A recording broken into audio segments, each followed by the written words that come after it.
Salam alaikum, j'espère que vous allez bien. Est-ce que vous êtes prêts pour la 19e question? Jusqu'à là, nous avons traité beaucoup de sujets. Cette question est un peu spéciale. La voici. Pourquoi les musulmans doivent exterminer les lézards? Si, vous avez bien entendu. Pourquoi les musulmans doivent exterminer les lézards? Nous allons lire Surat al-Anbiya, une histoire qui n'existe nulle part ailleurs, mis à part dans le Coran, sur Abraham. Je lis à partir du verset 51. En effet, nous avons mis auparavant Abraham, sur le droit chemin, et nous en avions bonne connaissance. Quand il dit à son père et à son peuple, « Que sont ces statues auxquelles vous vous attachez ?» Ils dirent, « Nous avons trouvé nos ancêtres les adorant. » Il dit, « Certainement, vous avez été, vous et vos ancêtres, dans un égarement évident. » Il dit, « Viens-tu à nous avec la vérité ou plaisantes-tu » Il dit, « Mais votre Seigneur est plutôt le Seigneur des cieux et de la terre, et celui qui a créé, et je suis un de ceux qui en témoignent. Et par Allah, je ruserai certes contre vos idoles, une fois que vous serez partis. » Il les mit en pièces, hormis la statue la plus grande. Peut-être qu'il reviendrait vers elle. Ils dirent, « Qui a fait cela à nos divinités? Il est certes parmi les injustes. » Certains dirent, « Nous avons entendu un jeune homme médire d'elle. Il s'appelle Abraham. » Ils dirent, « Emmenez-le sous les yeux des gens afin qu'ils puissent témoigner. » Alors ils dirent, « Est-ce toi qui as fait cela à nos divinités Abraham? » Il dit, « C'est la plus grande d'entre elles que voici qu'il l'a fait. Demandez-leur donc si elles peuvent parler. » Se ravisant alors, ils se dirent entre eux, « C'est vous qui êtes les vrais injustes. » Puis ils firent volte-face et dirent, « Tu sais bien que celle-ci ne parle pas. » Il dit, « Adorez-vous donc en dehors d'Allah, ce qui ne saurait en rien vous être utile, ni vous nuire non plus. Fi de vous et de ce que vous adorez en dehors d'Allah. Ne raisonnez-vous pas? » Ils dirent, « Brûlez-le. Secourez vos divinités si vous voulez faire quelque chose pour elles. » Nous dîmes, « Ô feu, sois pour Abraham une fraîcheur salutaire. » Ils voulaient ruser contre lui, mais ce sont eux que nous rendîmes les plus grands perdants. Et nous le sauvâmes ainsi que Lot vers une terre que nous avions bénie pour tout l'univers. Et aussi nous pouvons lire dans la sourate 37 au verset 97, ils dirent qu'on lui construise un four et qu'on le lance dans la fournaise. Chaque personne qui va lire la Bible, l'Ancien Testament ou le Tanakh comprendra que l'histoire citée dans le Coran n'a strictement rien à voir avec Abraham. Je vous invite à lire Daniel chapitre 3 pour comprendre cette histoire de fournaise et d'idole. Mais plus que cela, j'aimerais vous dire que cette histoire d'Abraham sorti d'un feu se trouve aussi dans le Talmud juif, c'est-à-dire écrit par un homme, sans aucune inspiration divine. En effet, c'est un rabbin juif du nom de Jonathan ben Uziel qui a traduit le nom de la ville Ur en babylonien, dans Genèse chapitre 15 en Ur en hébreu, qui veut dire feu. Donc dans Genèse chapitre 15 verset 7, il est écrit, « Et il lui dit, je suis l'Éternel qui t'ai fait sortir d'Ur des Chaldéens, afin de te donner ce pays ici pour le posséder. » Donc Jonathan ben Uziel, ce rabbin, a mis et il lui dit, « Je suis l'Éternel qui t'ai fait sortir du feu des Chaldéens, afin de te donner ce pays ici pour le posséder, parce qu'il a traduit Ur en feu. Or que Ur des Chaldéens veut dire la ville des Chaldéens. Ce qui prouve que le Coran a copié de ça et là des dires qui la majorité du temps n'ont aucun fondement historique. Mais venons à ce qui nous intéresse. Les musulmans ne veulent pas seulement exterminer les personnes qui n'acceptent pas Mohammed et Allah comme la vérité pour eux, mais aussi ils veulent exterminer certaines sortes d'animaux.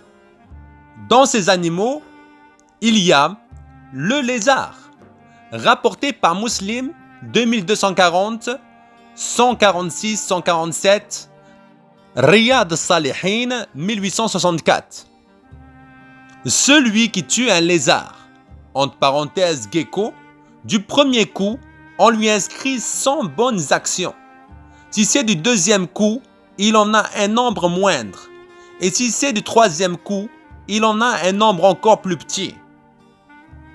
Je me demande pourquoi ce n'est pas un musulman qui a créé le jeu Mario. Parce que là, Allah leur a donné les plans de ce jeu des centaines d'années avant.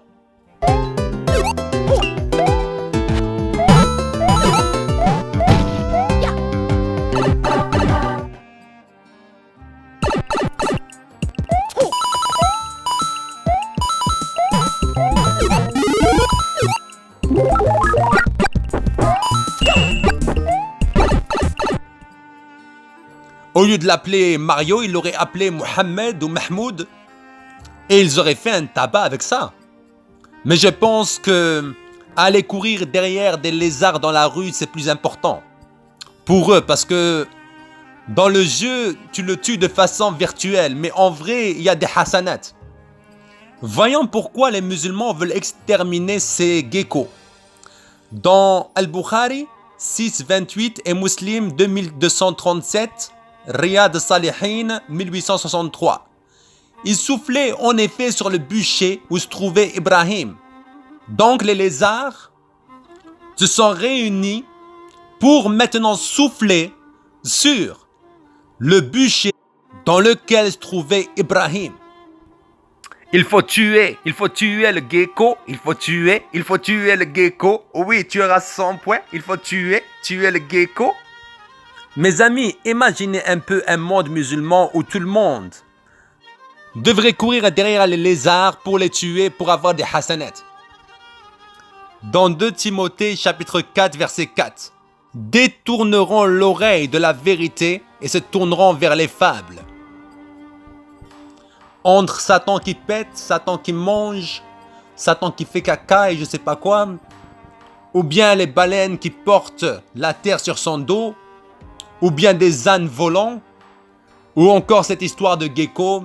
Franchement, je dis gloire à Dieu parce qu'il nous a déjà prévenu auparavant qu'il y aura certaines personnes qui vont détourner leurs oreilles de la vérité pour se tourner vers des fables, vers des histoires à dormir debout. En tout cas, mon ami musulman, tu as 2 choix. Choix numéro 1, courir après les lézards pour les écraser et avoir des points. Il faut écraser le gecko, il faut écraser le gecko. Ou bien, accepter Jésus-Christ comme ton Seigneur et ton Sauveur et être garanti de la vie éternelle. Et je te rassure, il ne va pas te demander de tuer des fourmis ou des geckos pour avoir des points. En tout cas, si tu veux donner ta vie à Jésus-Christ, c'est possible. Je t'invite à faire cette prière avec moi, avec foi de tout ton cœur. Seigneur Jésus-Christ, aujourd'hui, je décide de te suivre. Je crois que tu es mon Seigneur et mon Sauveur. Pardonne-moi d'avoir été dans l'égarement. Aujourd'hui, je te donne mon cœur. Je crois que tu es mort pour moi à la croix de Golgotha. Et je crois que tu es ressuscité d'entre les morts. Aujourd'hui, Seigneur Jésus-Christ, délivre-moi de tout lien maléfique, satanique, par ta puissance. Aujourd'hui, je déclare avec foi que je suis le Fils du Très-Haut et que je suis celui que l'Éternel a choisi pour être une lumière dans les nations. Au nom de Jésus-Christ, Amen.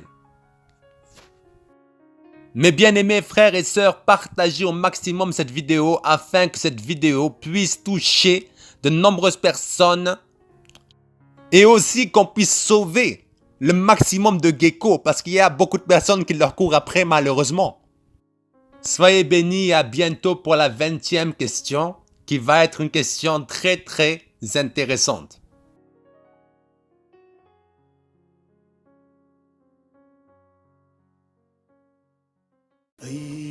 أيها الفخار الأعظم ملك الخزف بين يديك عضو الصناع وأن آخر مثل ما يحسن في عينيك أيها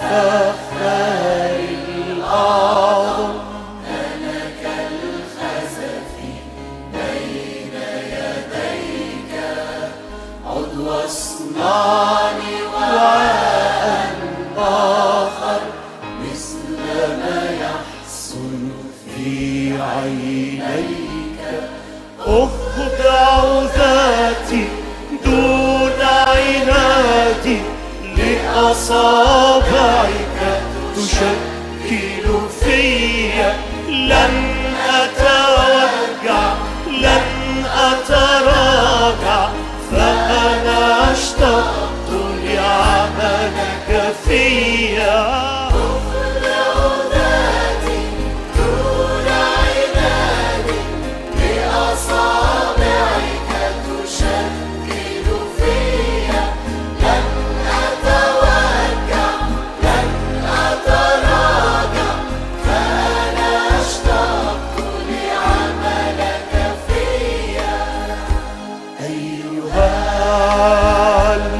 الفخار الأعظم ملك الخزف بين يديك عضو الصناع وأن آخر مثل ما يحسن في عينيك أيها الفخار الأعظم ملك الخزف بين يديك عضو الصناع وأن آخر مثل ما يحسن في عينيك آتي إليك بكل فسادي ثقتي في نعمتك ويديك لا لليأس ولا للماضي قلبي اتجه الآن